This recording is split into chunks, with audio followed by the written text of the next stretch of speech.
बिस्मिल्लाहिर्रहमानिर्रहीम। नाजरीन, रमज़ानुल मुबारक की बाबरकत सादतें, रमज़ानुल मुबारक की बाबरकत घड़ियाँ ख़त्म हो गई हैं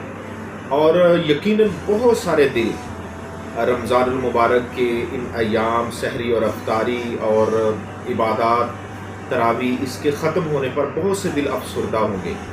और बहुत सारे नमाजियों ने और बहुत सारे जो है वो हमारे मुसलमान भाइयों ने यकीनन रमज़ान के रोज़े ईमान और एहतसाब के साथ रखे होंगे और जो कुरान के अंदर ये मकसद दिया गया था लअल्लकुम तत्तकून, ताकि तुम परहेज़गार हो जाओ, उस मकसद को सामने रखते हुए सहरी और अफ्तारी और इसी तरह से इबादत को जो है वो पूरा किया होगा। इसके बाद हम जो है वो मुसलमानों के एक बहुत बड़े मजहबी त्यौहार ईद उल फितर मनाने जा रहे हैं और मैं तमाम नाजरीन को और तमाम अपने मुसलमान भाइयों को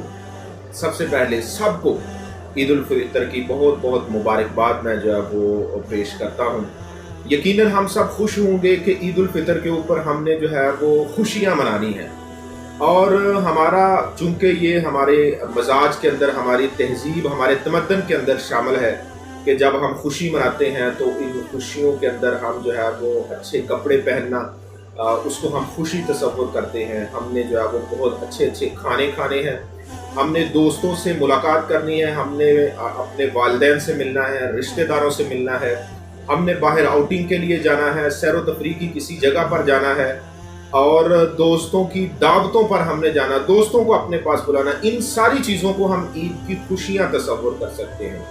और करते भी हैं। यकीनन इस बात में कोई शक नहीं, हमें जो है वो ईद के ऊपर इस अंदाज से खुशी मनानी चाहिए। लेकिन हर चीज़ का एक फ़लसफ़ा होता है। जिस तरह से रमज़ानुल मुबारक की सहरी और अफ्तारी इबादत, उसका एक बुनियादी फ़लसफ़ा ये था कि हम अपने दिल के अंदर तकवा और खौफ पैदा कर लें। इसी तरह से ईद की खुशी का जो असल फ़लसफ़ा है वो ये है कि रमज़ानुल मुबारक के अंदर वो तमाम नमाजी और ईमान वाले जिनका दिल ईमान से भर गया था और उनके दिल के अंदर खौफ और तकवा आ गया था,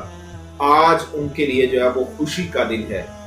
ये खुशी का दिन ईद का उन सब के लिए खुशी का दिन है जिन्होंने रमज़ानुल मुबारक के अंदर अल्लाह के यहाँ रो कर गिड़गड़ा कर अपने गुनाहों की माफ़ी मांगी थी। ये ईद का दिन तो उन सब के लिए खुशी का दिन है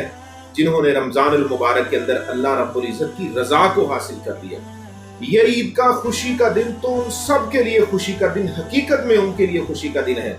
जिन्होंने रमज़ान में कुरान का तल्लुक़ रमज़ान के साथ और फिर कुरान को समझा, उसका फहम हासिल किया और उस पर अमल किया। ये तो खुशी का दिन उन सब के लिए खुशी का दिन है। तो आइए हम ईद उल फितर की इन खुशियों के अंदर जो है वो हकीकी खुशी को समझें और महसूस करें। अगर हमने रमज़ान के अंदर जो है वो अपनी इबादत को सही ठीक तरह से नहीं अदा किया, हमारे गुनाहों की माफ़ी नहीं हुई, हमने रब की रज़ा नहीं हासिल की और इस रमज़ान के अंदर भूख के उस एहसास को महसूस नहीं किया जो हमने जो है वो रमज़ान के रोज़े में जो है वो भूख को महसूस किया कि किस तरह से गरीब, यतीम और मिस्कीन भूखा सोता है। काश हमारे दिल के अंदर वो एहसास पैदा हो जाए जो रमज़ान के अंदर हमारे हर दिल के अंदर जो है वो भूख का एहसास पैदा होता है। तो इन ईद की खुशियों के ऊपर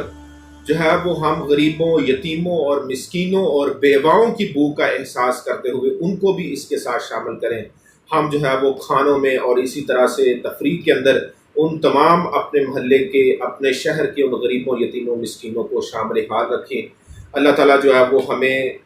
ईद की इन खुशियों से भरपूर लुत्फ़ अंदोज़ होने की जो है वो हमें तौफ़ीक दे और तमाम मुसलमानों को, गरीबों, मिस्कीनों, यतीमों को भी अपने साथ शामिल हाल रखने की तौफ़ीक दे। जज़ाकल्लाह।